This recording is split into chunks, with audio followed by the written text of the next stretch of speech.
불타는 지구촌 어디로 가고 있나? 역사의 마지막 시대를 살피고 알아보는 이 귀하고 복된 시간에 함께 하신 여러분들에게 다시 한번 환영과 감사의 인사를 올립니다.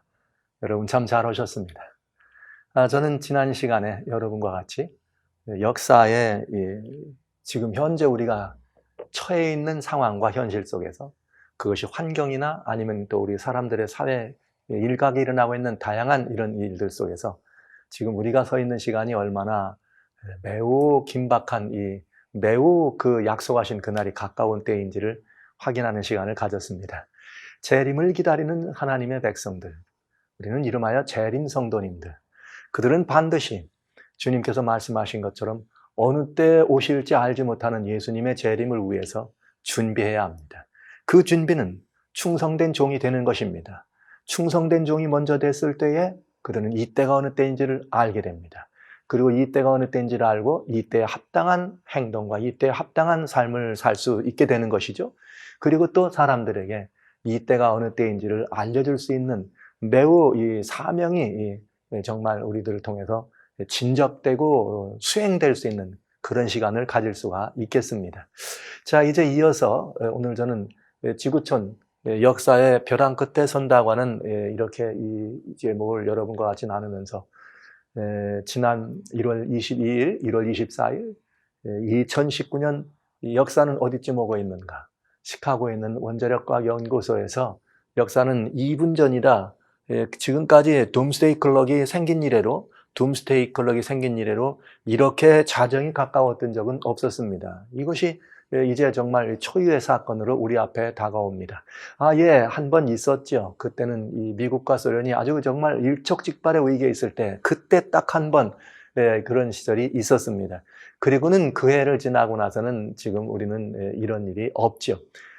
자, 이제 저는 때에 관한 주님의 이 가르침, 때에 관한 주님의 이 가르침들을 통해서 천기를 바라보고 그 다음에 이 시대 때의 징조를 살피라고 하는 주님의 권면을 들었습니다. 그래서 지난 시간에는 천기, 하늘의 징조를 보는 시간을 가졌던 것이죠.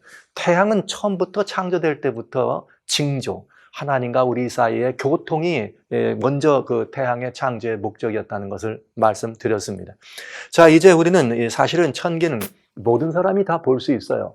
바벨론의 궁중벽에 메네 데겔 우바르신이라 글이 썼을 때 그 궁중에 있는 1천여 명의 귀인 귀족들, 술이 잔뜩 취해 있었지만 그 글을 못 볼 수가 없었죠. 그것처럼 오늘 이 영적인 바벨론이 되어 있는 이 세상의 모든 거류민들은 하늘 분벽에 써 있는 메네 데겔 우바르신이라고 하는 주께서 태양에 놓으신 이 모든 징조들을 우리는 볼 수가 있습니다. 그러나 그건 모두가 볼 수 있는 것이라면 시대의 징조, 때의 징조들은 모두가 알 수 있는 징조는 아닙니다. 그래서 저는 이 때의 징조를 다니엘 하나님 말씀 11장을 통해서 이 때의 징조들을 살피는 시간을 가지려고 하는 것이죠. 자, 이제 우리가 살펴봤던 천계, 하늘의 징조는 무언가 일어나기 직전에 있다는 것을 보았습니다. 그러니까 이 something, 무엇인가 일어난다고 하는 말은 정말 하나님의 역사가 또 하나님께서 우리를 통해서 말씀하시기를 원하시는 주님의 뜻이 이룰 때가 됐다고 하는 것을 우리가 알게 되는 것이에요. 그러나 이제는 두 번째로 시대의 표적을 살피는 시간을 갖는 것입니다. 특별히 우리가 시대의 표적, 때의 징조를 살피려면 어떤 말씀을 근거로 이 말씀에 매우 중요한 이렇게 이 포인트를 우리가 살펴볼 수 있는가 하면 하나님 말씀 마태복음 24장 14절에 나오는 말씀입니다. 14절, 15절에 나오는 말씀이죠. 마태복음 24장 15절에 보면은 뭐라고 되어 있는가 하면 그러므로 너희가 선지자 다니엘의 말씀하신 선지자 다니엘의 말하는 바 멸망에 가증한 것이 거룩한 것에 선 것을 보거든. 멸망에 가증한 것이 거룩한 것에 서는 것을 보는 것이 선지자 다니엘의 말씀하신 이 예언 속에 들어있을 뿐만 아니라 그것이 우리가 봐야 될 시대의 징조라고 하는 것입니다. 저는 이 시대의 징조를 여러분과 나누기 위해서 아주 중요한 역사를 이렇게 꿰뚫어보는 안목이 있는 한 사람의 이야기를 먼저 여러분들에게 말씀드리고 싶어요. 여러분 아시는 것처럼 미국과 이 교황청이라고 하는 미국과 바티칸은 이 역사 속에서 굉장히 서로 하나 되기가 어려운 그런 관계였습니다. 미국의 이 개신교의 나라, 신교의 나라로 미국이 탄생할 때 왕이 없는 나라, 교황이 없는 나라다 이런 슬로건을 가지고 미국이 건국하게 된 것이죠. 그러나 로널드 레이건 대통령이 되었을 때 요한 바오로 2세와 아주 가까운 이 관계를 맺으면서 홀리 얼라이언스라고 하는 신성동맹을 맺어댑니다. 그러면서 1984년부터 교황청과 이 바티칸과 미국은 서로 이 대사를 교환하게 되죠. 그렇게 해서 대사로 파송되었던 세 번째 대사가 토마스 멜라디라고 하는 이 대사가 있었습니다. 근데 이 토마스 멜라디라고 하는 이 대사가 대단히 중요한 말을 했어요. 샘회기를 연임하면서 마칠 때 그가 교황청을 나오면서 이런 말을 합니다. 나는 우리 미국입니다. 이 세계에서 유일한 슈퍼파워, 가장 강력한 이 슈퍼파워의 나라 미국, 그 다음엔 헐리시, 바티칸을 말하는 거예요. 이건 뭐냐? The only worldwide moral political sovereignty라는 말은 이 세계 유일한 도덕 정치예요. 도덕 정치의 최고 주권을 행사하는 이 헐리시, 바티칸.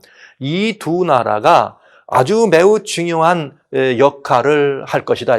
장래에 매우 중요한 역할을 할 것이다.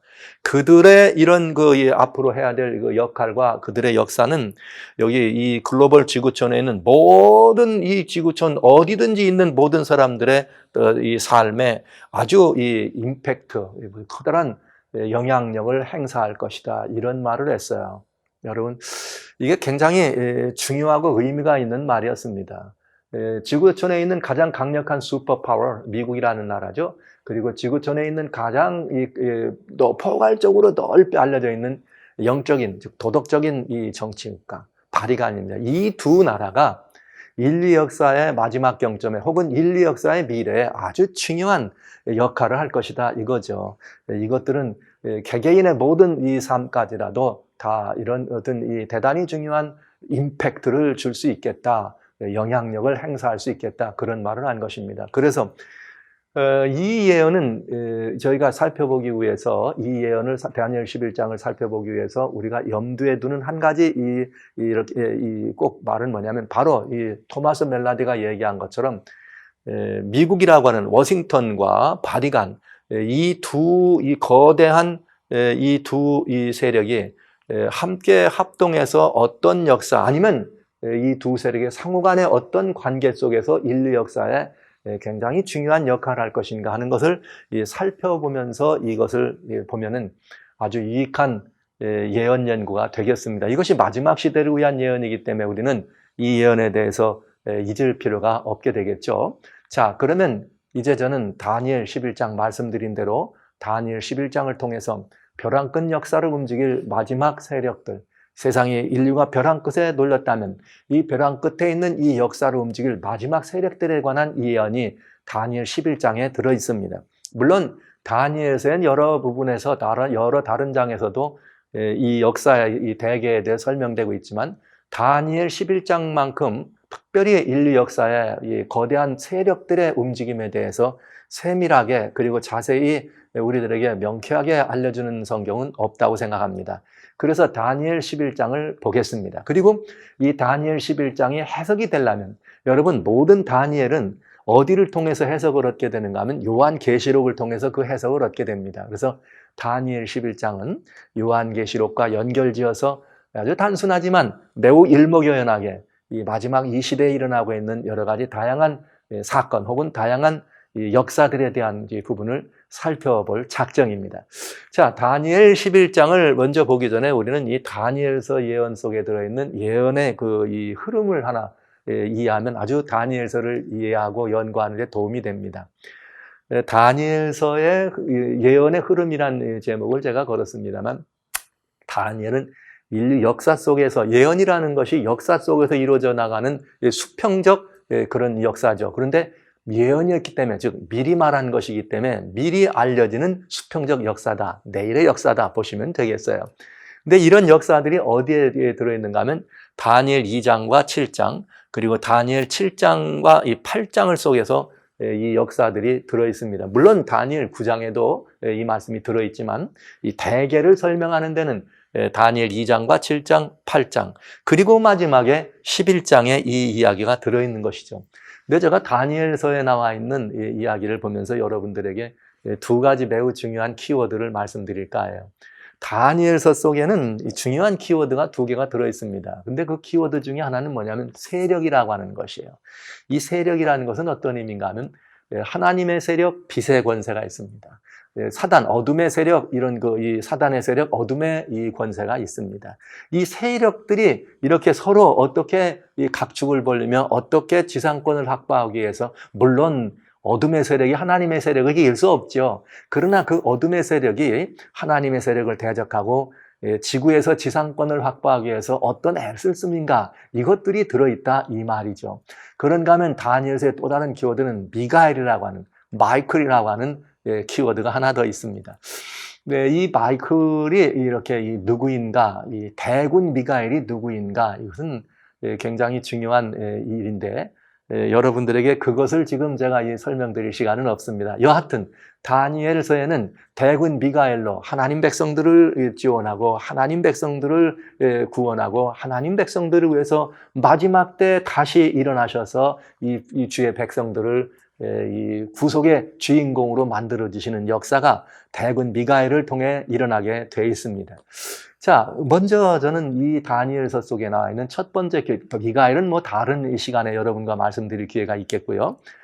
여기 첫 번째 말씀드린 세력이라고 하는 이 권세, 세력이라고 하는 키워드를 하나 설명드릴까 해요. 다니엘 2장은 금신상으로, 금은동철로 되어 있는 신상으로 되어 있습니다. 여러분 다 아시는 거죠. 이 금은동철로 신상이 되어 있으면 이 금은동철이 나라들을 의미해요.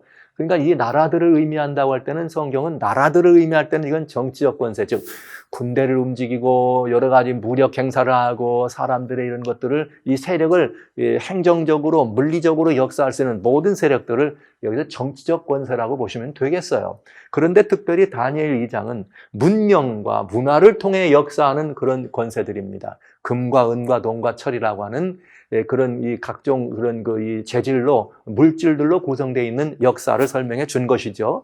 자, 그런가 하면은 다니엘 7장에는 네 짐승이 들어 있습니다. 7장 자체는 네 짐승에 대해서 네 나라라, 네 왕이라, 즉 성경에 나오는 모든 짐승들을 해석하실 때는 이것은 세속적 권세를 주장하는 정치적 권세 혹은 나라들을 의미하는 것으로 이해하시면 틀림이 없겠습니다. 물론 상징을 이해할 때는 말씀이죠. 그런데 이 네 짐승이 나오니까 네 나라들, 즉 네 정치적 거대 권세를 설명했다 보시면 되겠어요. 그런데 거기에 네 번째 짐승에서 뭐가 나오는가 하면 작은 뿔이 나옵니다. 물론 네 번째 짐승이 10개의 뿔로 나눠지는데 이 뿔들도 역시 10뿔은 10왕이라 10나라를 설명하므로 이 뿔도 정치적 권세와 나라들의 각종 세속 권력을 움직이는 물력 권세를 행사하는 그런 세력인 것을 알 수가 있게 됩니다. 그런데 거기서 보통 짐승이나 뿔은 정치적 권세를 설명했지만 거기에 뭐가 들어있는가 하면 작은 뿔이 나와요. 이 작은 뿔은 보통의 뿔과는 좀 달랐습니다. 이 작은 뿔 사이에는 눈이 있고 입이 있어요. 큰 말도 해요. 눈으로 살피기도 합니다. 그런데 이 작은 뿔은 이렇게 하면서 이 앞에 나온 먼저 나온 뿔들을 뽑아버리기도 하죠. 그러니까 정치적 권세를 단순하게 설명하는 뿔과는 좀 내용이 다르다는 걸 알 수 있어요. 그 행하는 일을 보면 종교적 권세인 것을 우리는 보게 돼요. 그래서 뿔은 정치적 권세인데 거기 특별히 작은 뿔일 때는 그것이 종교적 권세 혹은 종교적 권세와 합동된 세력임을 알 수가 있다. 자, 다니엘 8장에는 두 짐승과 작은 뿔이 나옵니다. 그 금방 우리 해석했어요. 짐승이니까 뭐예요? 정치적 권세죠. 그런데 작은 뿔이니까 종교적 권세. 다니엘 8장은 나라들을 설명하지만 그 나라가 종교적인 이 세력을 어떻게 행사하는지를 설명해 준다 이 이야기입니다. 그런데 다니엘 8장에는 두 짐승이 있어요. 그 짐승은 양과 염소입니다. 근데 이 짐승 가운데 특별히 다른 짐승과 달리 양과 염소는 하나님의 성전에서 하나님의 성소에서 제사로 드려지는 짐승들이었습니다. 그러니까 이 짐승은 종교적인 정치적 세력도 의미하지만 이 이야기가 양과 염소로 상징됐다는 말은 정치적 권세도 포함되지만은 종교적인 얘기로 연결돼 가는 이야기인 것을 알 수가 있다 이 말이죠. 자, 그다음에 다니엘 11장은 북방왕과 남방왕이라는 표현으로 예상이 됩니다. 여기 북방왕과 남방왕이라고 하는 것은 다니엘 11장에서 이 방위가 지어졌어요. 이건 뭘 말하느냐? 당시만 해도 종교의 중심, 하나님 종교, 이 다니엘이 생각하는 종교의 중심은 예루살렘, 이스라엘이었습니다. 그래서 이스라엘보다 위에 있으면 북방왕이에요. 이스라엘보다 남쪽에 있으면 남방왕입니다. 그래서 북방왕과 남방왕의 각축이다. 이 말은 곧 남방 세력과 북방 세력, 정치적이고 정치적 권세들이 오가는 것을 의미하죠. 그런데 다니엘 11장에는 이게 북방왕과 남방왕을 이야기하면서 정치적 권세와 종교적 권세가 서로 연결되어서 이렇게 각축을 벌이는 것을 우리들에게 보여줍니다. 자, 이렇게 돼서 다니엘서를 이해하실 때 혹은 성경 전체도 마찬가지예요. 여기 뿔이나 이런 짐승이 나올 때는 여기에 권세를 말하는구나, 세력을 말하는구나 이렇게 이해하시면 아주 쉽게 답을 얻을 수가 있어요. 나라들을 의미하는 정치적 권세로 특별히 이제 지칭되면 더 쉽게 이해가 되죠. 작은 뿔이 나온 때는 이건 종교적 권세로서 종교적 영향력을 행사하는 영적 세력인 것을 우리가 이해할 수 있습니다. 그리고 여기 북방왕과 남방왕이다 이런 말을 쓸 때는 이제 오리지널 북방왕이 누군지를 또 말씀드리겠습니다만 이제 이 남방왕과 북방왕을 살필 때는 이것도 나라들이요 권세로서 정치적 권세와 종교적 권세인 것을 알 수가 있습니다. 자, 그런데 다니엘 11장은 언제 주어진 다니엘 계시냐? 다니엘 11장의 계시는 언제 주었느냐? 다리오 원년이 539년 10월 13일이에요.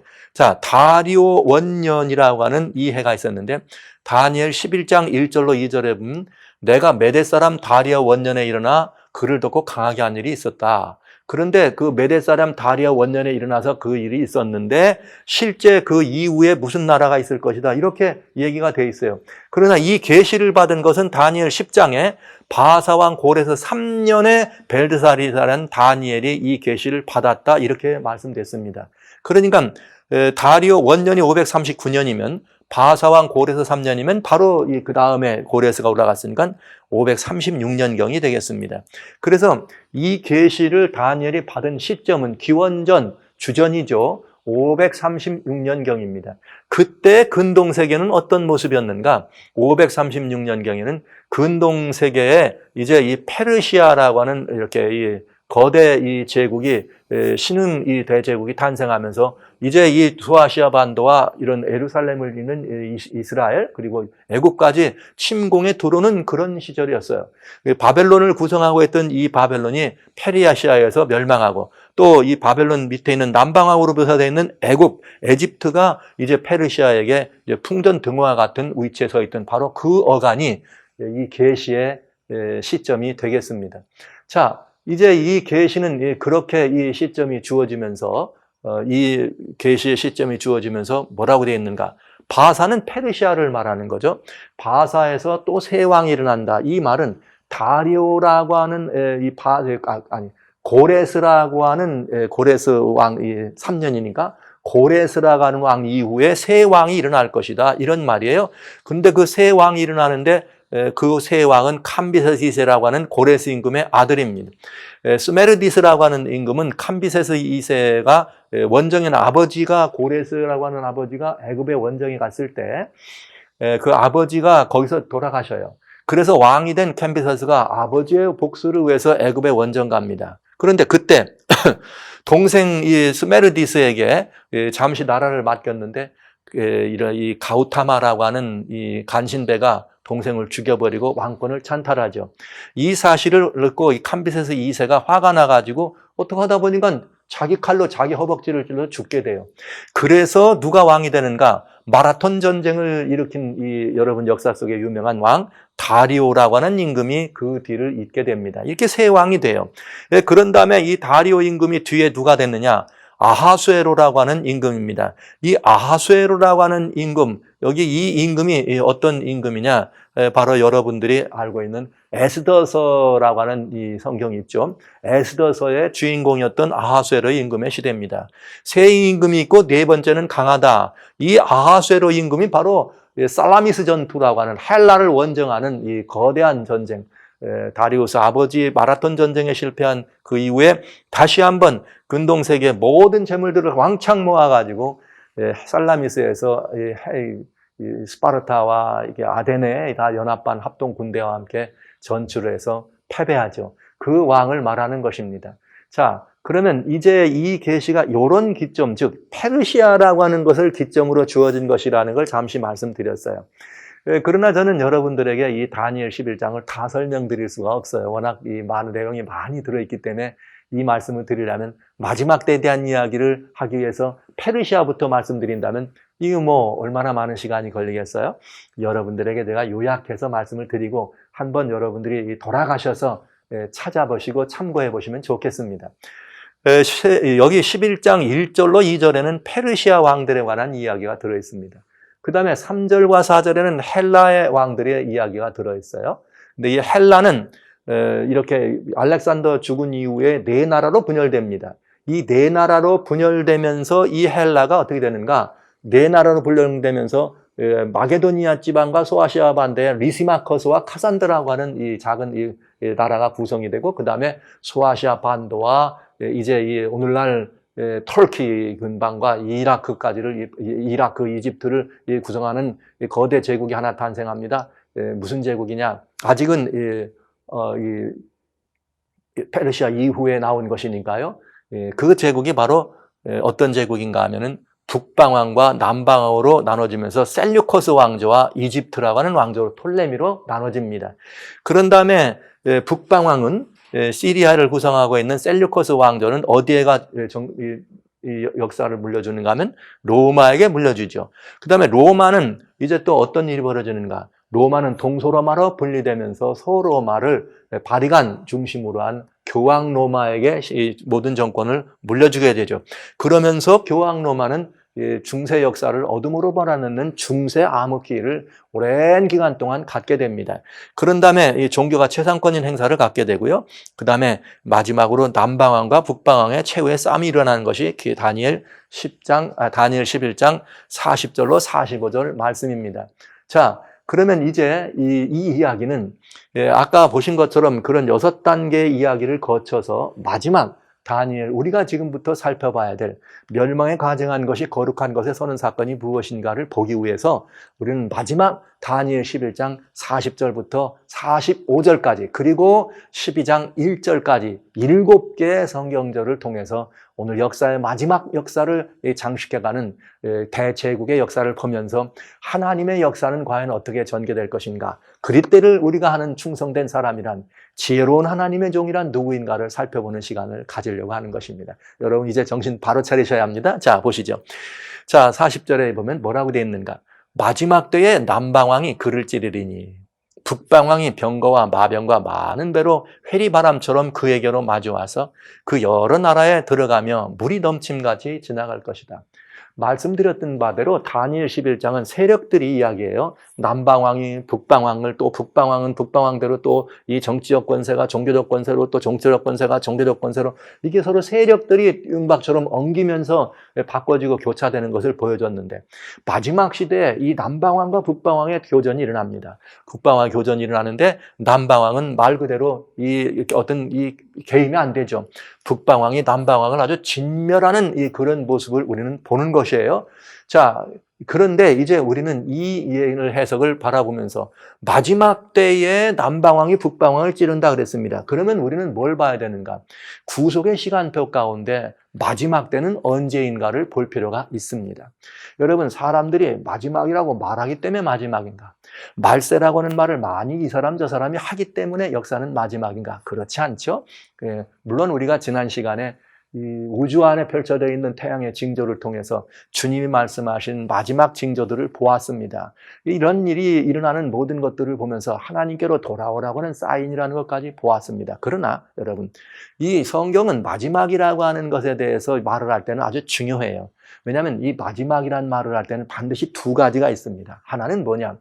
구속의 경륜이라고 하는 시간표, 일정표에 따른 마지막이 있습니다.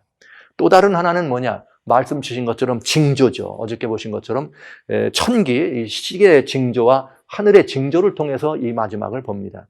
그런데 이 모든 마지막은 항상 구속의 경륜의 시간표와 징조로 주어 있는 이것들이 맞닥뜨려질 때라야만 마지막으로서 의미가 있고 역사가 있는 것이죠. 그러면 구속의 경륜의 시간표로 보는 마지막 때는 얼마나 있었느냐? 역사상 4번이 마지막이 있습니다. 그 마지막 가운데 첫 번째는 언제냐? 노아의 홍수 때예요. 창세기 6장 3절에 보면 내가 이제 하나님의 신이 너희와는 함께 할 수 없다. 120년까지만 있겠다.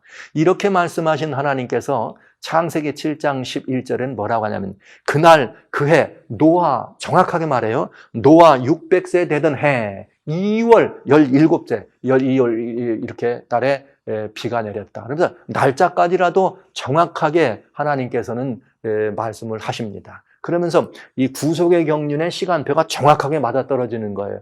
그러면서 120년이라는 기간을 주죠. 그때는 언제냐? 땅에 있는 모든 혈육들이 강포하고 폐괴해서 하나님의 사람 지으심을 한탄할 만큼, 즉 죄악의 잔이 찼을 때 하나님의 역사는 끝나는데, 그 역사를 끝날 때를 뭐라고요? 120년 뒤다. 노아 600세 되던 그 해 2월 달에 이 일이 일어나는 것을 설명해 줍니다. 두 번째 마지막은 언제냐? 역사적으로 예수님의 초림입니다. 히브리서 하나님 말씀 1장 1절로 2절에 보면 이 우리 주님께서 옛적부터 여러 부분과 여러 모양으로 말씀하신 그 종 선지자들 통하여 말씀하신 그 하나님께서 이 모든 것들의 마지막에, 언제요? 이 모든 것들의 마지막에 그 아들 예수님을 통해서 말씀하셨다, 이렇게 말씀하십니다. 그러니까 여러분, 갈라디아 4장 4절에 때가 참에 우리 예수님께서 이 여자의 후손으로 오셔서 율법 아래 내어나셨다, 율법을 성취하는 분으로 오셨다, 이렇게 말씀하세요. 그런가 하면 베드로전서 1장 20절에 주님의 우리를 구속하시고자 하시는 그 모든, 우리를 구속한 것은 보배롭고 정말 흠없는 어린 양, 보배로운 보혈로 구속하셨는데, 이것들은 이미 창세전에 마련된 것이었지만 이것들을 이 모든 만물의 마지막 말세에 이것들을 보여주시기 위해서, 증거하시기 위해서 나타나셨다, 이렇게 말씀했어요. 그러니까 예수님의 초림이 마지막이에요. 두 번째 마지막입니다. 세 번째 마지막은 언제냐? 다니엘 곧 12장에 나오는 마지막이 있어요. 다니엘 12장 4절, 7절, 9절에 들어있는데, 한때와 두때와 반때가 맞춰지고 또 성도들의 모든 권세가 깨어지기까지, 이런 시기가 이렇게 주어진 한 이 경점의 시간 속에서 주어진 한 마지막을 구성합니다. 그러나 여러분 아시는 것처럼 이 한때와 두때와 반때가 마친다, 중세라고 하는 이 시간을 결정했던 이 아주 흑암의 권세가 장악했던 그 때를 마치는 것은 만물의 마지막으로 말씀하신 역사의 마지막은 아니고 중세의 마지막이다, 이런 것들을 우리는 볼 수가 있게 되죠. 그러면 네 번째 마지막은 뭐냐? 네 번째 마지막은 요엘이 이렇게 말을 해요. 요엘에서 2장 31절에 여호와의 크고 두려운 날이 임할 거다. 또 3장 14절에 여호와의 크고 두려운 날이다. 말라기서는 그것은 뭐라고 말했느냐? 말라기서 여호와의 크고 두려운 날이다.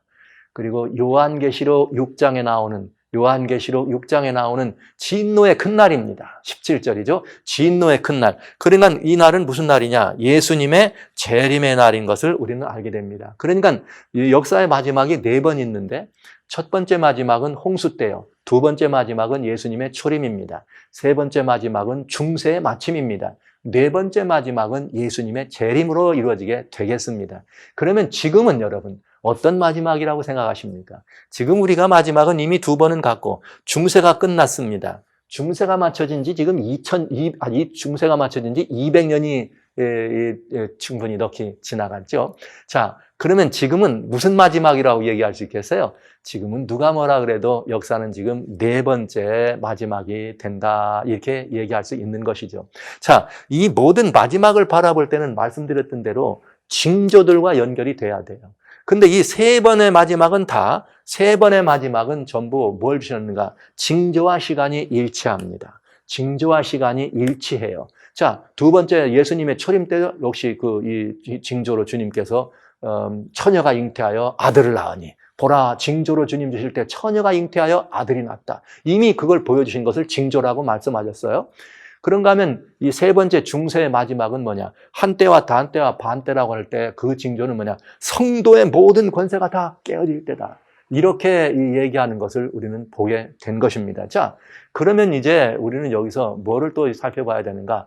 역사가 지금 네 번째 마지막이라고 얘기했을 때 네 번째 마지막에 대해서는 성경이 절묘하게도 뭐라고 했는가? 네 번째 마지막은 마태복음 24장 36절 말하는 것처럼 그날과 그때는 아무도 모른다. 사도행전에도 역시 말이죠. 때와 기한은 아버지께서 자기의 권한 주셨으니 너희 알 바가 아니다. 그러니까 네 번째 마지막, 즉 중세를 마치고 예수님의 재림 직전에 있을 네 번째 마지막은, 구속의 경륜의 시간표로 보는 네 번째 마지막은 주님께서 그 때와 시간을 일러주지 않았다, 이 말이에요. 대신 징조로만 주셨다. 근데 이 징조가 뭐냐? 말씀드렸던 것처럼 이렇게 이 시기, 어떤 그 때의 징조, 이런 것만 아니라 천연계의 징조를 포함하는 것이죠. 그래서 마지막 때, 네 번째 마지막은 무엇으로 우리가 알 수 있느냐 하면은 주 예수님의 제자들이 말씀하신 것처럼 주의 임하심과 세상 끝에는 무슨 징조. 여러분, 만약에 제가 예수님의 제자라서 그 자리에 있었더라면 저는 이렇게 여쭤봤을 거예요. 주여, 어느 몇 월 며칠은 몰라도 됩니다. 몇 년도쯤이라도 오실 거예요. 이렇게 시기를 물어봤을 것 같아요. 그러나 제자들은 그리 묻지 않았습니다. 왜냐? 여러분, 이건 중요한 이치예요. 시기를 알고 때를 아는 것보다 더 중요한 것은 징조였습니다. 그래서 제자들은 징조를 물어본 것이죠. 그 징조가 뭐냐? 그래서 마태복음 24장에는 다양한 징조를 설명해 주십니다. 그 중에 특별히 예수님이 말씀하신 것이 바로 마태복음 24장 15절에 선지자 다니엘의 말한과 멸망에 가증한 것이 거룩한 것에 선 것을 본다. 그래서 마지막 사건, 마지막 징조를 살피기 위해서 우리는 선지자 다니엘이 말한 이 예언서를 살펴보는 것입니다. 다니엘의 예언서를 지금 읽는 이유가 바로 여기에 있는 것이죠. 자, 그래서 우리가 이 마지막 때에 대한 징조를 보는데 예수님은 뭘 보셨다? 천기, 하늘의 징조와 그다음에 시대의 징조, 때의 징조, 시대의 표적을 살피라 하는 것입니다. 그래서 우리는 마지막 때가 언제냐를 이해하려면 구속의 경륜의 시간표로는 알 수가 없습니다. 구속의 경륜의 시간표로는 알 수가 없고 무엇만으로 하늘의 징조와 마지막으로 이 시대의 이 모든 이 표적에 들어있는 징조들을 살필 수밖에 없는 것이죠. 자, 그러면 여기서 우리는 뭘 볼 수가 있는가? 이제 우리는 봐야 되는데 이 천기, 하늘에 있는 하늘의 징조는 지난 시간에 보았으니까 우리는 시대의 징조를 봐야 되지 않겠습니까? 시대의 징조가 차야하지만, 즉 시대의 징조는 영적 징조예요. 이렇게 볼 수가 있지 않아요? 이 시대의 징조는 몇 가지가 있느냐? 성경에 4가지가 있습니다. 이 시대의 징조는 4가지가 있는데 여러분, 첫 번째는 뭐냐? 복음이 온 세상에 전파되는 것이에요. 마태복음 24장 14절에 이 천국 복음이 모든 족속에게 이렇게 전파되기 위해서 이렇게 이 땅 끝까지 전파되는데 그제야 뭐가 오리라? 세상이 마치 끝날이 올 것이다. 이 말을 다른 말로 로마서 11장 25절엔 뭐라고 말했는가 하면은 이방의 충만한 수가 들어와야 되기까지 더러는 이스라엘의 참가지 참 감람나무 가지가 부러졌다. 이 말은 여러분 우리들에게 희망이 되는 말이에요. 우리가 이방의 충만한 수가 들어와야 됐다는 말은 바로 이스라엘이 꺾여지고 이제 이방이었던 우리들이 복음의 사람으로 다시 들어올 때 그 복음이 우리에 들어가는 여기에서 어떻게 되는 것입니까? 이것이 우리들에게 주어진 특권이요, 특혜요, 은혜입니다. 우리들이 들어와야 된다는 얘기죠. 그 다음에 여러분, 인맞은 자의 수가 차야 된다. 이게 긍정적이에요. 복음이 땅 끝까지 전파되는 것은 여러분 대단히 긍정적이에요. 여러분 오늘날 200여 개 나라 이상의 이 복음이 전파돼서 208개 나라가 예수님의 재림을 기다리는 복음이 전파됐다고 하는 기록들을 우리는 가지고 있지 않아요? 자, 그러면 이제 우리는 이 복음이 전파되는 것은 정말 긍정적인 역사입니다. 이건 정말 기대가 되는 일이죠. 그 다음에 두 번째는 뭐냐? 인맞은 자의 수가 차는 것입니다. 요한계시록 7장 1절로 4절에 보면 하늘 모퉁이에서 큰 바람을 붙들고 있는 천사가 있어요. 이 천사가 이 바람을 놓으면 다양한 재앙이 일어납니다. 역사의 마지막이 피폐하게 일어나면서 파멸로 가는 거대한 재앙이 일어납니다. 하나님의 심판의 불꽃이 일어나게 되는 것이죠. 그랬더니 그때에 하나님의 전사들이 잠깐 기다리라고 하나님의 종들의 이마에 인맞을 때까지는 잠깐 기다려라. 그러면서 인맞은 자의 수가 차는 이야기가 들어와요. 성도 여러분, 인맞은 자의 수가 찬다 그러면 어떻게 돼요, 여러분? 여러분 이 말씀은 부담이 됩니까? 제가 여러분들에게 인맞은 자의 수가 찬다는 말을 들어보면 이 인맞은 자의 수가 차는 것이 무엇을 의미하는지 여러분 한 번쯤 생각해 볼 필요가 있겠죠. 그러나 그 인맞은 자의 수가 차는 것을 말씀드리기 전에 저는 이런 질문을 해야 합니다. 여러분은 인을 맞으셨습니까? 여러분은 인을 맞으셨어요? 어때요, 여러분? 여러분 이 인을 맞았어요? 이 인을 맞았는지 안 맞았는지, 만약에 그렇지 않다면 인 맞은 자의 수가 차는 것은 되게 어떻게 되는 거예요? 희망적인 얘기가 아니고 오히려 더 부담과 불안함을 갖다 주는 얘기가 되지 않아요. 여러분, 인 맞은 자의 수가 차는 것은 무엇을 의미하는가? 여러분들은 이 인을 맞은 사람들인가? 여러분들은 인을 맞지 않은 사람들인가? 이 문제는 아주 중요한 문제가 되겠습니다. 저는 이 문제에 대해서 여러분들에게 말씀드리지 않을 수가 없어요. 요한계시록 7장에 나오는 인맞은 자의 수가 여기 이렇게 찼다고 할 때 그 이는 여러분들이 생각할 때는 막 그때부터 인치는 일이 시작된 것으로 이해하려고 합니다. 그러나 요한계시록이 말씀하시는 것은 그때부터 인을 치는 일이 시작됐다는 것이 아니고 그때 인맞은 자의 수가 찬다 이 말이에요. 그 역사의 마감을 위해서 계속해서 하나님께서 자기 백성들을 이는 뭘 의미했느냐? 이는 뭘 의미했느냐? 하나님이 당신의 백성이란 표시로 쳐준 것이 인이었습니다. 이것을 우리는 알게 되는데 잠깐 여러분들에게 인 맞는 자에 대한 이야기를 조금 드리는 것이 좋겠습니다. 여러분, 이 인치는 사건은 무엇을 의미하며 어느 때 시작됐는가? 하나님 말씀 디모데후서입니다. 하나님 말씀 디모데후서 2장 19절에는 뭐라고 말씀하셨는가? 주님의 견고하는 터는 섰다. 주님의 견고한 터는 섰으되 인침이 있어 일렀으되 뭐가 있어요? 인침이 있다. 인침이 있어 일렀는데 왜 인을 치셨느냐?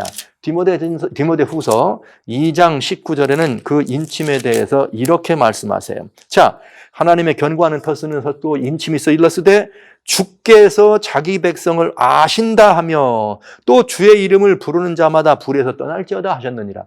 인을 쳤다는 말씀은 주님이 내 백성이라 하는 표시로 쳤다 이 말이에요.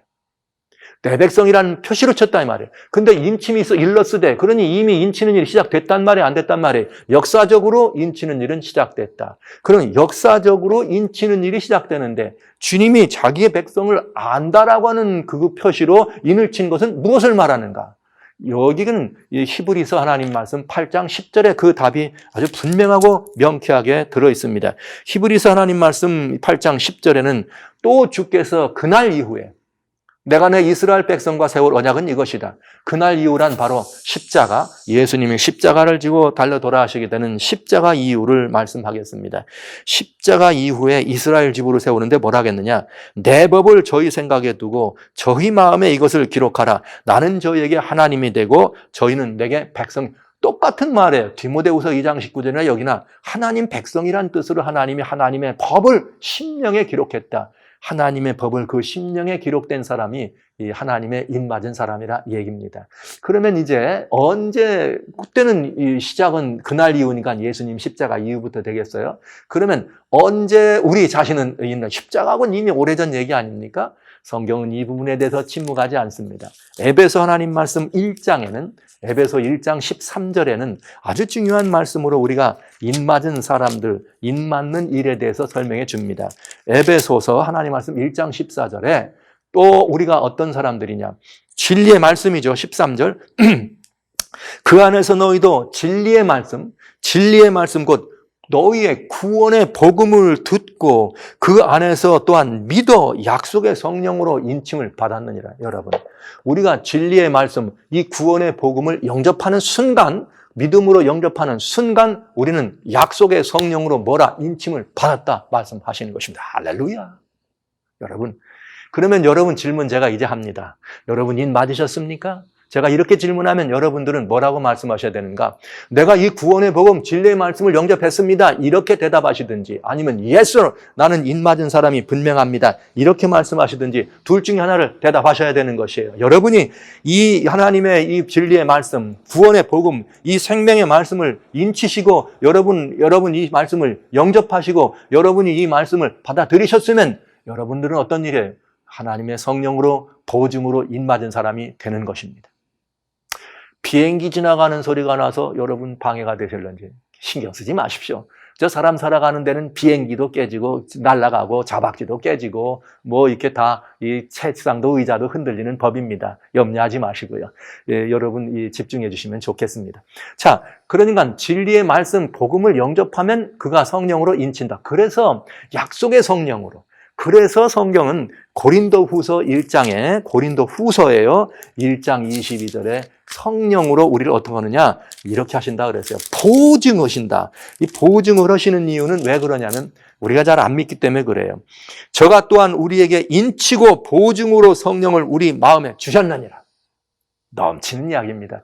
그러면 이제 여러분들은 누가 인 맞았습니까? 말하면 할렐루야, 나는 인 맞은 사람이죠. 하나님의 인 맞은 사람이 분명합니다. 이 말은 또 나는 뭘 받았다는 말이에요? 성령으로 하나님께서 내게 기름 부음을 부셨다, 이 말이에요. 여러분, 성령으로 기름 부음을 받았다면 또 이제 또 곤란해. 인 맞았습니까? 그러면 맞았는지 안 맞았는지 모른다고 하다가 이제 그런데 지금 이해했어요. 인 맞는 일은 이미 복음을 영접하고 진리의 말씀, 하나님이 진리의 법을 마음과 생각에 기록하면 인 맞은 거라 이해가 됐어요. 그런데 이제 또 제가 그런데 이것이 성령으로 보증했다. 이건 성령을 받았다는 뜻이다. 그럼 제가 여러분 성령은 받으셨습니까? 이렇게 여쭤보면 또 많은 분들이 대답을 잘 못해. 안 받은 것 같고 또 때로는 어떤 사람들은 받은 것 같은데 나는 성령 못 받은 것 같아. 왜 그런가? 오해예요. 많은 사람들은 성령을 받는 것에 대해서 오해합니다. 무슨 성령을 받으면 방언을 해야 되고 신유의 역사가 일어나고 예언의 은사가 나한테 충만할 때 성령을 받은 것, 그건 은사로서의 성령을 말하는 것이에요. 그러나 우리는 먼저 뭐가 필요하냐? 열매를 맺는 우리의 심령 안에서 주님이 보증으로 주신 이 하나님의 성령이 우리 안에 들어오셔서 성령의 열매를 맺는 것입니다. 사랑이 있습니다. 희락이 있습니다. 화평이 있는 것입니다. 자비와 온유와 양성과 절제와 충성이 있는 것입니다. 오래 참음이 있는 것입니다. 이런 열매들을 맺어가는 것이 우선입니다. 이런 열매를 맺는 것이 우선이고 다음에 은사가 있는 것이죠. 그러나 사람들은 열매는 생각 없습니다. 은사만 바라봅니다. 내가 그런 은사로서 역사하는 일이 없으면 나는 성령을 안 받은 사람처럼 생각을 한다. 이 말씀인 것입니다. No! 아닙니다.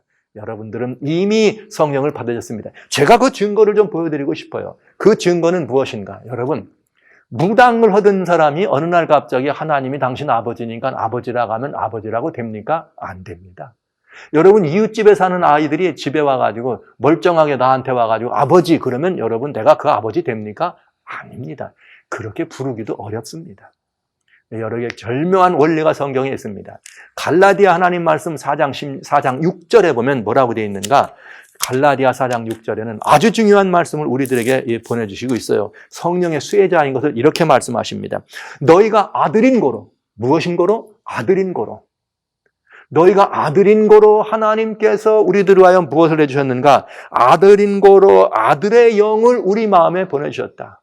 아들인 고로 아들의 영을 우리들 마음에 주셔서 그 하나님을 아버지라 부른다 얘기하는 것이. 무엇이기 때문에? 아들이기 때문에. 자, 우리는 이렇게 성령에 보증으로 성령을 주셨는데 무슨 성령이냐? 아버지의 아들의 영입니다. 그래서 우리는 하나님을 아버지라 부를 수 있다는 것이죠. 여러분이 만약에 하나님을 아버지라 부르신다면 여러분은 성령이 충만한 사람이요, 성령을 받은 사람이요, 성령의 수혜자라는 사실입니다. 여러분이 그렇게 진리의 말씀을 영접해서 성령의 수혜자가 됐다면 여러분은 인맞은 사람이 되는 것입니다. 고로 이제 인맞은 자의 수가 찬다는 말은 복음이 땅끝까지 전파돼서 이방이었던 우리들이 주님의 백성으로 다시 태어나는 것과 관련지어 생각한다면 이건 아주 은혜로운 일이 되겠습니다.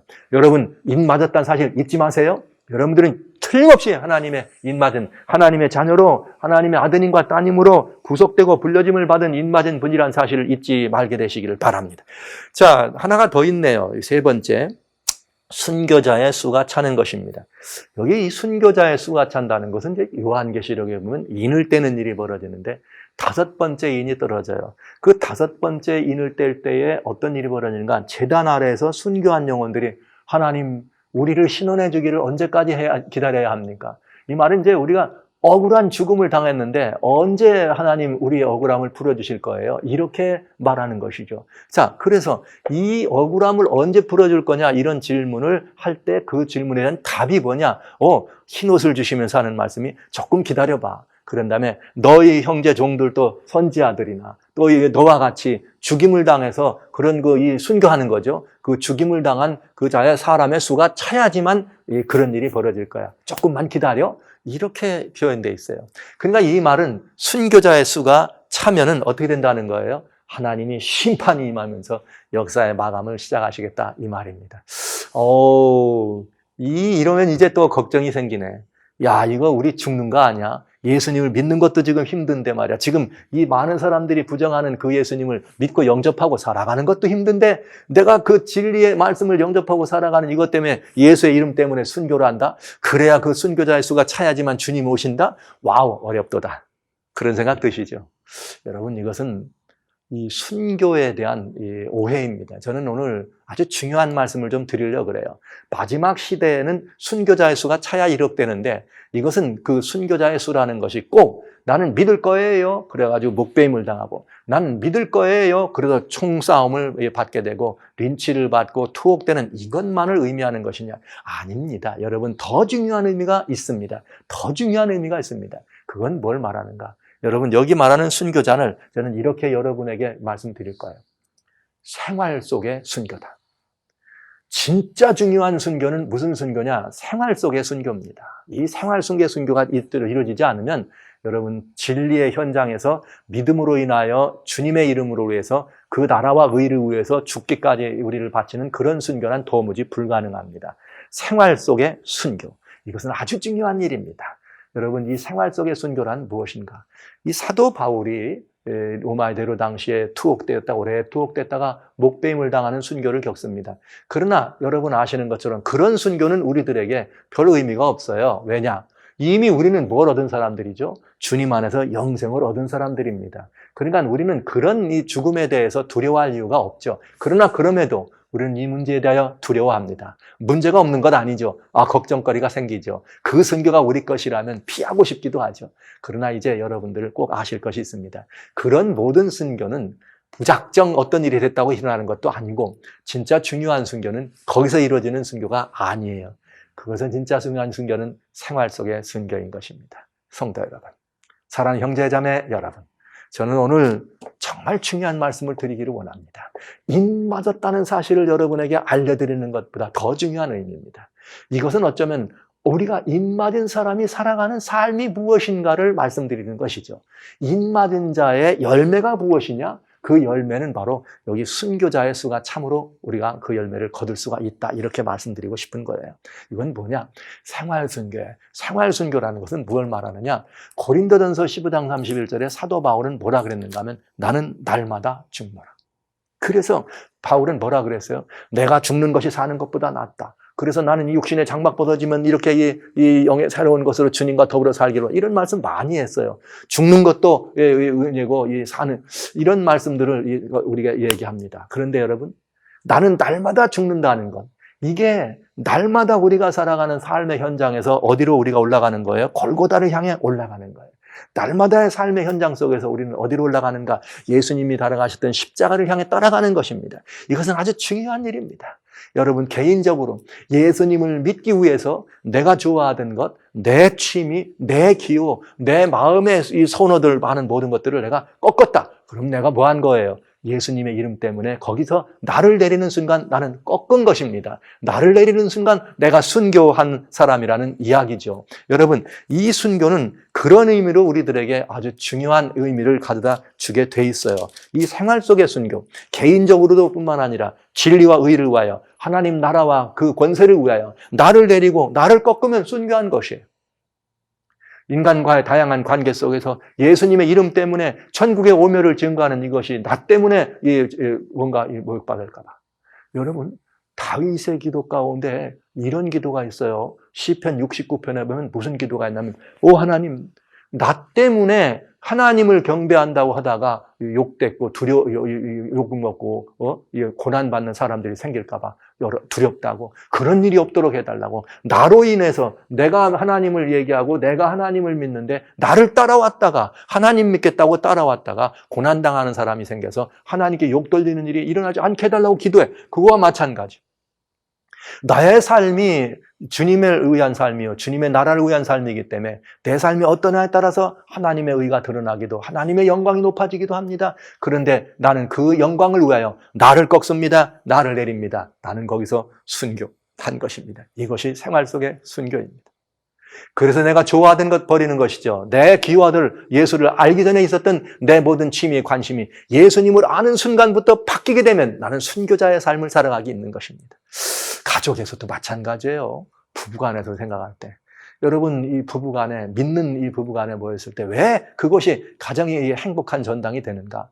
이 아내와 남편이 그러는 거죠. 여보, 내가 가만히 생각해보니까 말이야. 내 당신은 말이야. 뭘 하든지 정말 잘해. 당신은 나보다 더 훌륭한 이 신앙을 하고 당신은 나보다는 여러 수 우인 것 같아. 여보, 당신이 최고야. 이번 문제는 당신 뜻대로 해요. 이렇게 하면서 아내가 자기를 꺾고 남편에게 그 모든 길을 양보하면 그는 남편 앞에서 순교한 아내가 되는 것입니다. 여러분, 이 살아가는 가정사회 하다 보면 작고 잔잔한 일들이 좀 많습니까? 누가 더 잘 알아요? 아내들이 많이 알죠. 그러나 이 남편들이 어깨에 힘을 주는 거죠. 아이, 그래도 내가 남편인데, 내가 가장인데 하면서 나의 어떤 것들을 우격다짐할 때 아내가 그런 거 아랑곳하지 않고 여보, 당신의 생각이 더 옳은 것 같아요. 그렇게 하면서 양보한다면 그는 뭘 하는 거예요? 순교. 그런데 여러분, 이번엔 반대로 남편이 아내를 향하여 뭐라고 얘기하는 거예요? 여보, 그게 무슨 소리야? 이 생활 속에 일어나는 다양하고 잔잔한 일들은 당신이 더 지혜롭고 당신이 첫째고 당신이 더 잘 알아. 그런데 내 생각보다는 당신 생각이 더 옳다고 난 생각해. 여보, 당신 뜻대로 하는 것이 좋겠어. 지금 누가 누구 앞에 순교하는 거예요? 남편이 아내 앞에 순교한 것입니다. 여러분, 이런 가정이라면 얼마나 행복한 가정 될까요? 자녀들을 대할 때 아들아, 딸아, 이리 오너라. 너 말이야, 이 세상에 지금 이런데 말이야. 아빠, 엄마는 어렸을 때 말이지. 너만 했을 때 이러지 않았다. 만날 1등만 했다. 아빠, 엄마는 말이지. 돈이 생기면 뭐 이랬다. 아이들을 막 이렇게 억압합니다. 내 생각에는 말이야, 네가 시절이 이러니까 저런 길로 가는 것이 좋겠다. 그런 우리 부모님도 얼마든지 있습니다. 그러나 믿음 안에 있는 순교하는 이 생활 속에 순교하는 부모들은 그리 안 하시죠. 아들아, 딸아. 이 시절을 바라보면서 오늘 이 세상 형편이 참 너희들에게 적합한, 너희들이 살아갈 형편이다. 그렇다면 너희가 이 세상에 대해서 그저 큰 어른들이 말하는 건 우리가 잘 알겠지만은 아무래도 이 모든 인터넷이 이렇게 하고 IT 시대가 되고 AI 시대가 와가지고 인공지능이 3차, 4차 산업의 혁명 시대가 일어나서 지금 완전히 이 세상이 뒤바뀌었어. 나는 말이야, 기껏 해봐야 뭐 조금 이런 거밖에 아는 게 없어. 그러니 너는 나보다 여러 수위가 아니냐? 네 생각이 이 아빠 생각보다는 좀 더 좋은 것 같아. 이렇게 아들과 딸들에게 생각을 좀 이해해주고 양보해주면 아들하고 딸하고 며느리는 또 뭐라고 얘기할까요? 사회는 아니에요, 아버님, 어머님, 그거 무슨 말씀이에요? 저희가 비록 오늘날 이 시대 현대인 교육을 배웠다고는 하지만 그래서 조금 이런 것들을 만지는 일에 어머니, 아버지보다는 더 나을지 모르지만 그래서 서치를 하거나 어떤 것들을 할 때 좀 더 나뉘고 밖에 나가 사는 일에 더 많은 경험이 있을지 모르지만 그러나 인생 살아가는 모든 지혜는 부모님, 어머니, 아버지가 첫째죠. 저는 어머니, 아버지 말씀대로 할 거 이리 되지 않겠습니까? 오늘 고단하게 나서 이러고 온 아빠가 말이죠. 가족들을 차에 싣고 가면서 운전합니다. 야, 오늘 저녁 뭘 먹을래? 아들이 생각하는 거죠. 아빠, 엄마는 틀림없이 우리가 뭘 먹고 싶은 거 가자 그래도 안 갈 거야. 얼마든지 그렇죠. 애들은 피자 갖고 싶고 파스타 가고 싶은데 아빠는 어디로 가고 싶어요? 된장찌개 가고 싶은 거죠. 그러면 이러는 거죠. 내가 말이야, 너희들 먹여 살리느라고 얼마나 고생하고 있는데 말이야, 이렇게 같이 밥 먹으러 할 때 아빠, 엄마가 좋아하는 거 좀 먹으면 안 되니? 이렇게 하면서 아이들을 묵살해버리는 그런 아이들을 순교한 게 아니라 아이들을 형장이슬로 때려버리는 거죠. 그러나 반대로 아가들아, 아빠가 운전해가면서 열심히 일하고 몸이 고단하지만 아가들아, 아이들아 말이야, 오늘 말이야 아빠가 너희들 밖에 나가서 정말 신나는 일이 있었다. 근데 오늘은 말이야 너희들을 위한 저녁이야. 내가 너희들 좋아하는 대로 가줄게. 그러면 아이들이 뭐라고 할 것 같아요? 처음에 철없을 때는 그래 아빠, 우리 아빠 최고다지. 나중엔 뭐라 그래요? 아니에요 아버지, 아니에요 아버님. 아버님이 애쓰셨는데, 아버님 힘드신데, 아버님 고단하신데 거길로 가요. 이래야 되지 않겠습니까? 그런 가정이야말로 사랑과 평화가 싹트는 가정? 아니죠. 싹튼 것이 아니라 충만한 가정이 되지 않겠습니까? 그리고 많은 사람들이 찾아와서 함께 보기를 원하고 함께 하기를 원하는 그런 행복한 그리스도인 가정이 되지 않을까요? 교회 마찬가지, 교회. 여러분, 대개 교회 문제는 어디서 생기는가? 대개 문제는 식당에서 생겨요. 이 여집사님들끼리 뭔가 봉사하고 섬기는 일에서. 봉사하고 섬기는 일이 좋은 일인데 왜 그 일을 하면서 얼굴이 푸르락노락 합니까? 그죠? 하나님 섬긴다고 하는 것이 어디에서 나옵니까? 다 잘해보자고 하는 것 아니에요? 누가 꼭 그 사람 뜻대로만 해야만 그 잘 되는 것입니까? 누가 거기 내놓은 것들은 그대로 따라가면 다 망합니까? 아니잖아요. 그때 어떻게 하는 거예요? 아무개 집사님, 제가 볼 때는 집사님이 훨씬 저보다 이렇게 하면서 그 집사님 생각을 이해하고 집사님 생각대로 해야 되겠습니다 해주면 그 집사님은 또 뭐라 그럴까요? 아야, 무슨 소리야. 내 생각보다는 젊은 당신 생각이 나지. 이렇게 하지 않겠어요? 교회 더 중요한 문제들은 직원에서 벌어집니다. 직원에 앉아가지고 그런 거죠. 여러분, 내가 말이야 생각했는데 내가 신앙생활도 오래 하고 나는 이런 생각이 있어. 이 길로 가야 돼. 이것밖에 교회 이것밖에 없는 길이 어디 있어요? 예수께로 가는 길이 최고인데. 여러분, 그러나 거기서 서로 다 각자의 다른 생각이 있을 수 있는 것이죠. 옳고 그르냐의 문제가 아닙니다. 좀 더 나으냐, 부족하냐의 문제죠. 그럴 때 연세 있는 장로님이 젊은 집사님을 보고, 여보게, 내가 아무리 생각해도 이런 일들은 말이야, 요즘 젊은이들이 더 훨씬 낫잖아? 이번 일들은 다 젊은이들 생각대로 하는 것이 좋겠어. 이렇게 자기를 내리고 꺾고 순교하면, 그 이야기를 들은 집사님은, 센스 있는 집사님은 뭐라고 할 거예요? 아니, 장로님 무슨 생각이에요? 교회 일은 그래도 장로님이 더 경험이 많은데요. 아닙니다. 장로님, 교회는 장로님이 경험이 많고 우리들을 리드하시는 장로님 그 뜻대로 하는 것이 좋겠어요. 양보하는 그런 모습이 되지 않겠어요? 그렇게 끝난 직원에 나오는 분들은 얼굴이 푸르락 누르락하지 않습니다. 그렇게 나온 직원에 나온 분들은 얼굴이 다 빛나는 광채가 나는 것이죠. 빛나는 광채로 직원의 끝에 나오는 교회, 그러면 많은 성도들이 직원들의 모습을 보면서 할렐루야, 우리 교회는 하나님 교회 일이 되지 않겠습니까? 뭐가 차는 거예요? 순교자의 수가 차는 것입니다. 사랑하시는 성도 여러분, 사랑하는 형제 자매 여러분, 순교의 비결은 한 가지 있습니다. 날마다 내가 죽는 것입니다. 날마다 죽지 아니하면 날마다 거듭 태어나는 것이 경험이 없게 되는 것이죠. 여러분, 날마다 죽는 비결 하나 일러드릴게요. 죽는 것은 쉬운 일이 아니에요. 죽는 것은 어려운 일입니다. 어린아이들조차도 자존심 이런 것 때문에 죽지 않습니다. 그러나 죽는 것 아주 쉽게 할 수 있습니다. 방법이 있습니다. 빌립보 하나님 말씀 2장 3절에 보면은 빌립보 2장 3절에 뭐라고 이 성경에 이해석이냐면 이렇게 되어 있어요. 자, 빌립보 2장 3절에 이렇게 되어 있네요. 아무 일에든지 다툼으로나 허영으로 하지 말고 오직 겸손한 마음으로 각각 자기보다 남을 낮게 여겨라. 예, 이게 답입니다. 다른 사람들을 나보다 더 낮게, 훌륭하게 높여주라 이 말이죠. 그래서 저는 여러분들에게 이 생활 속의 순교자가 되는 비결은 무엇인가? 다른 사람을, 내가 사랑하는 사람을 위하여, 내 이웃한 사람들을 위하여 그 사람들을 나보다 한 수 더 높여주는 것이 순교하는 것입니다. 한 수만 높여주면 됩니다. 두 수도 아니에요. 한 수만 높여주면 됩니다. 여러분, 이 한 수만 높여주면 내가 순교하는 거예요. 그 형제를 위해서, 그 교회를 위해서, 그 집사님을 위하여, 장로님을 위하여, 그 아들을 위하여, 남편을 위하여, 딸을 위하여, 아내를 위하여 내가 한 수만 높여준다면 나는 그 자리에서 나를 꺾은 사람입니다. 꺾는 것은 어렵습니다. 그러나 높여주면 꺾는 거나 마찬가지이기 때문에 여러분, 이웃한 모든 이들을 위하여 성도님, 당신이 나보다 한 수입니다. 여러분 한번 그렇게 피차에 나누면서 서로를 높여줄 때 나는 생활 속의 순교자가 된다는 사실 잊지 말아 주십시오. 이 순교는 입맞은 사람들이 보여줄 수 있는 특징입니다. 내가 입맞았다는 말은 하나님의 아들이란 뜻이에요. 하나님의 법이 내 안에 있다는 뜻입니다. 그래서 내 심령을 통하여 하나님의 법이 펼쳐나갈 때 누가 나오는 거죠? 법의 결과는 예수 그리스도. 율법의 완성은 사랑입니다. 이 사랑의 맞춤은 예수님이십니다. 그러니까 내 안에 입맞은 사람이라고 내가 얘기한다면 나를 통해서 뭐가 나타나느냐? 예수님의 모습이 나타나는 것이죠. 그러니까 그 예수님의 모습이 나타나는 사람을 우리는 뭐라 그래요? 순교자라 얘기할 수 있는 것입니다. 그래서 그 순교자의 수가 차면 예수님은 오십니다. 할렐루야. 저는 여기 1, 2, 3번 가운데 이 복음을 처음에 듣고 그래서 하나님의 말씀으로 인쳐지게 되고 그래서 그 삶이 말이죠. 이 순교의 열매까지 그렇게 이웃한 사람들을 기쁘게 하는 일을 위해서 하나님의 영광을 위해 나를 꺾는 그런 삶이 맺어질 때 예수님 오신다. 할렐루야.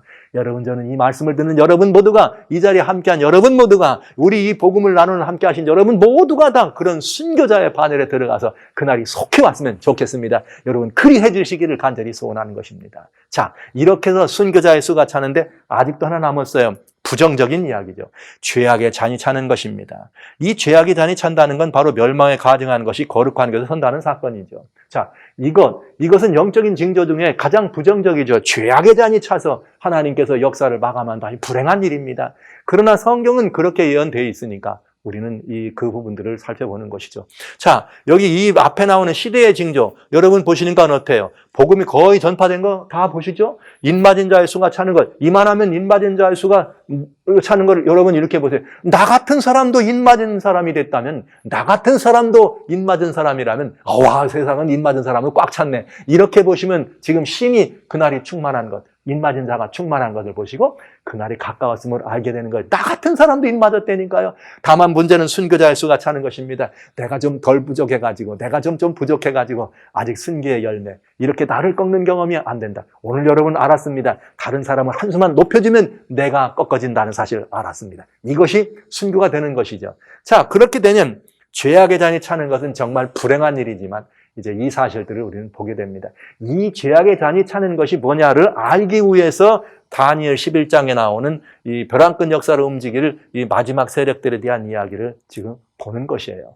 자, 이것이 다니엘 11장에 나오는 이야기입니다. 자, 이제 우리는 마지막 때에 남방왕이 그를 찌르리니 남방왕이 병거와 마병과 많은 배로 해리바람처럼 그에게 들어가서 이런 일들을 일으킬 때 마지막 때가 어느 때인지를 우리는 알았어요.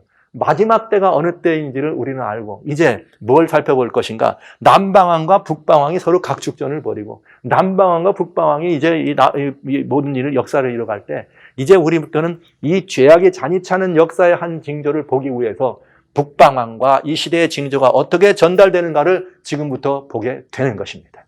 자, 남방왕 세력과 북방왕 세력이 이제 각축을 벌일 때 과연 여기 말씀한 남방왕은 누구이며 북방왕은 누구인가? 그리고 이것의 시대의 징조는 어떻게 될 것인가? 이거를 지금부터 보도록 합니다. 다시 말씀드립니다. 순교자의 수를 채워서 역사를 끝장내도록 그렇게 하시면 좋겠습니다. 순교자의 수가 차서 역사가 마감된다면 얼마나 행복한 일이 될까요? 그 자리에 여러분을 초청하고 그 자리에 여러분이 함께 하시기를 주의 이름으로 축원하면서 이어서 이 북방왕이 역사의 마지막을 장식해야 될 북방왕의 세력이 누구인지를 함께 살펴보는 시간을 갖도록 하겠습니다. 감사합니다.